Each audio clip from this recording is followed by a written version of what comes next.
الرحمن الرحیم بسم اللہ وحدہ والصلاۃ والسلام علی رسول اللہ اما بعد۔ تعویذ پہننا کیسا ہے؟ دیکھیں، اس حوالے سے بہت سارے لوگ مجھ سے رابطہ کرتے ہیں کہ مفتی صاحب ہمارا فلاں مسئلہ ہے، فلاں مسئلہ ہے، فلاں مسئلہ ہے، اس مسئلے کو آپ حل فرما دیں تعویذ کے ذریعے سے، حساب کے ذریعے سے، وغیرہ وغیرہ۔ مثال کے طور پہ زیادہ تر اس حوالے سے عورتیں رابطہ کرتی ہیں۔ مثال کے طور پہ ایک بہن تھی، اس نے رابطہ کیا، اس نے کہا کہ مفتی صاحب میں رات کو سوئی، صبح اٹھی، میرے پاؤں کے ناخن کے اوپر خون لگا ہوا تھا۔ اب خون اس کے جسم سے تو نکلا نہیں ہے، اور تو ہو سکتا ہے اس نے کہا کہ مفتی صاحب میری سوتن نے اس نے تعویذ کیا ہو، کالا جادو کیا ہو، ایسا کچھ کیا ہو، تو اس کے لیے آپ جو ہے نا کوئی تعویذ دے دیں کہ میں اس کے جادو سے بچ جاؤں۔ اسی طریقے سے ایک اور بہن تھیں، وہ کہتی ہیں کہ مفتی صاحب میرا بھائی گم ہو گیا ہے، اب نہیں پتا کسی نے اغوا کیا ہے، کیا ہوا ہے، وہ کہاں پہ ہے، کہاں پہ نہیں ہے، حساب کر کے بتا دیں۔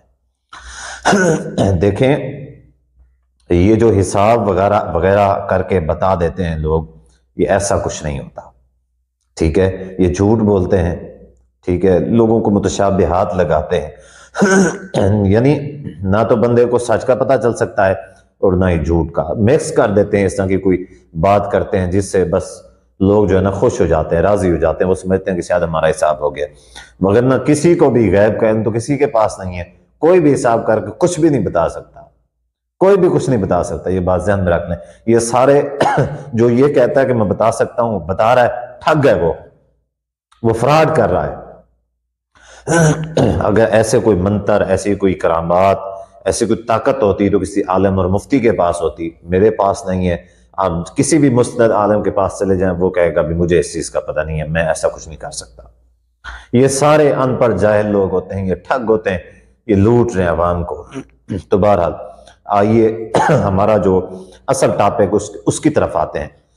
ٹاپک یہ ہے کہ تعویذ پہننا کیسا ہے۔ دیکھیں، یہ جو تعویذ پہننا ہے، تعویذ کی دو قسمیں ہیں۔ نمبر ایک، بعض قرآنی تعویذ ہوتے ہیں، بعض جو ہوتے ہیں اس کے اوپر کوئی منتر وغیرہ لکھے ہوتے ہیں، دوسری کوئی باتیں لکھی ہوتی ہیں۔ مطلق طور کے اوپر تعویذ پہننا حرام ہے، چاہے قرآنی تعویذ ہو، چاہے دوسرا تعویذ ہو۔ اب قرآنی تعویذ پہننا کیوں حرام ہے؟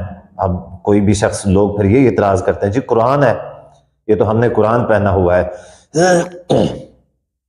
تو قرآن جو ہے نا تو شفا ہے، تو لہٰذا یہ کیسے حرام ہو گیا؟ نعوذ باللہ، قرآن مجید تو شفا ہے، اللہ تعالیٰ نے فرمایا قرآن مجید بالکل شفا ہے، بات کو سمجھیں۔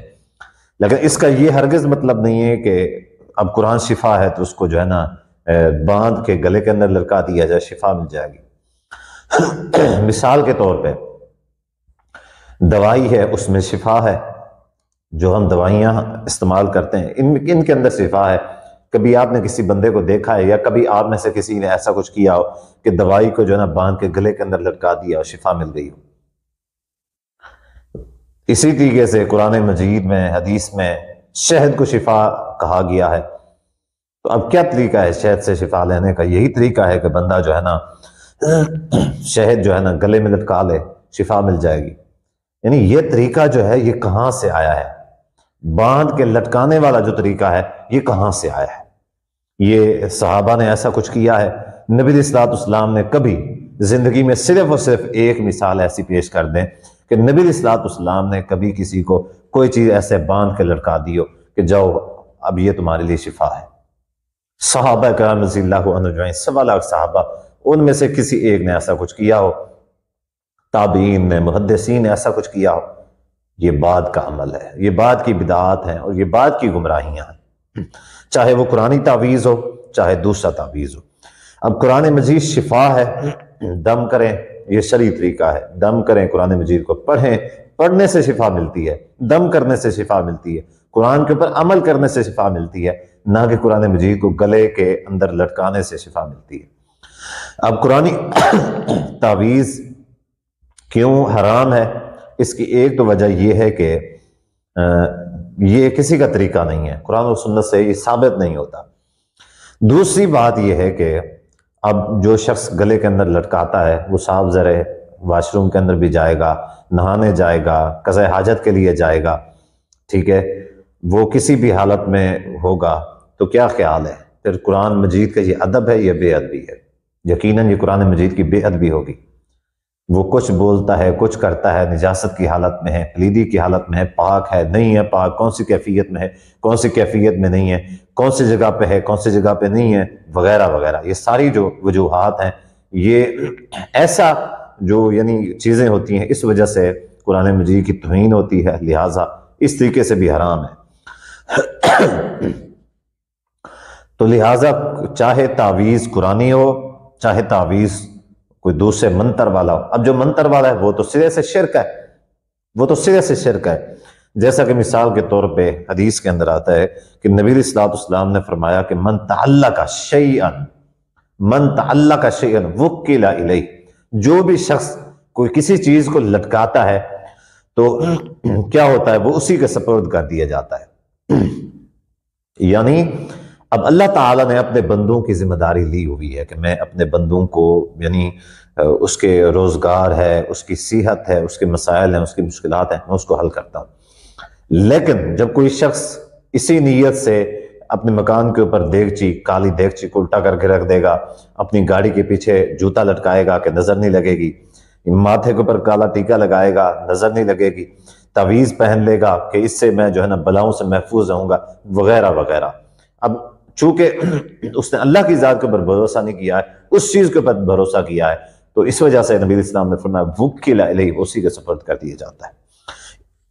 مسند احمد کی حدیث ہے، اسی طریقے سے ابن ماجہ کی حدیث ہے کہ ایک شخص نبی السلام کے پاس آیا، اس نے کڑا پہنا ہوا تھا، لوہے کا ایک کڑا پہنا ہوا تھا ہاتھ میں۔ تو نبی علیہ السلام نے اس سے پوچھا کہ تم نے یہ کڑا کیوں پہنا ہوا ہے؟ اس نے کہا کہ اللہ کے رسول، میں نے اس وجہ سے پہنا ہوا ہے کہ مجھے ایک بیماری ہے، تو اس بیماری کی وجہ سے میں نے پہنا ہوا ہے، اس سے مجھے شفا ملتی ہے۔ نبی علیہ السلام نے فرمایا اس کو اتار کے پھینک دو، اس سے تمہیں شفا نہیں ملتی بلکہ تمہاری بیماری اس سے زیادہ بڑھے گی، اور اگر تمہیں اس حال کے اندر موت آ گئی کہ یہ کڑا تمہارے ہاتھ میں ہوگا، تم کبھی بھی کامیاب نہیں ہوگے۔ یعنی ایک ایمان کو کم کرنے والی چیز ہے۔ اللہ کے اوپر بھروسہ جو ہے، اگر کوئی شرعی طریقہ کار ہو، یعنی قرآن مجید ہے، تو اس کی بے ادبی نہیں ہو رہی، کچھ بھی نہیں ہو رہا، لیکن کیا ہے، اگر کسی نے پہنا ہوا ہے، لٹکایا ہوا ہے، ایسا کچھ کیا ہوا ہے قرآن مجید، اس کا مطلب یہ ہے کہ اس نے کیا کیا ہوا ہے، بھروسہ اس کے اوپر کیا ہوا ہے۔ ڈائریکٹ اللہ کی ذات کے اوپر بھروسہ کرنا چاہیے۔ بہرحال اسی طریقے سے ایک اور حدیث ہے کہ نبی اسلام نے فرمایا من تعلق تمیمۃ فقد اشرک، جس نے تمیمے کو لٹکایا، تمیمہ تعویذ کو کہتے ہیں، کسی گڈے کو کہتے ہیں، کسی بھی لٹکانے والی چیز کو تمیمہ کہا جاتا ہے۔ نبی اسلام نے فرمایا کسی نے کسی تمیمے کو لٹکایا، فقد اشرک، اس نے اللہ کی ذات کے ساتھ شریک ٹھہرایا۔ تو یہ شرک ہے۔ شرک ہونے کی وجہ سے تعویذ پہننا، تعویذ لٹکانا، تعویذ دینا، تعویذ کا کام کرنا، یہ سارے کام جو ہیں یہ حرام ہے۔ یہ صرف چاہے قرآنی تعویذ ہے، چاہے دوسرا تعویذ ہے، ہر صورت میں یہ جو تعویذ ہے یہ حرام ہے۔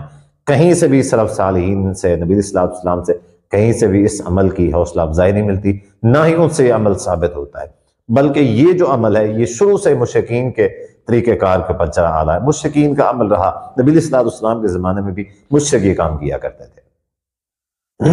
اب اسی طریقے سے یہ آہستہ آہستہ مسلمانوں کے اندر رواج عام ہو گیا ہے۔ تو اللہ تعالیٰ سے دعا ہے کہ اللہ تعالیٰ ہم سب کو اس بری چیز سے محفوظ رکھے، اللہ کے اوپر بھروسہ کریں، جو شرعی طریقہ کار علاج کا بتایا گیا ہے قرآن مجید کو پڑھیں، دم کریں، کسی چیز پر دم کر کے کھائیں پئیں، وہ بھی جائز طریقے سے، جائز نیت کے ساتھ، انشاءاللہ اللہ تعالیٰ شفا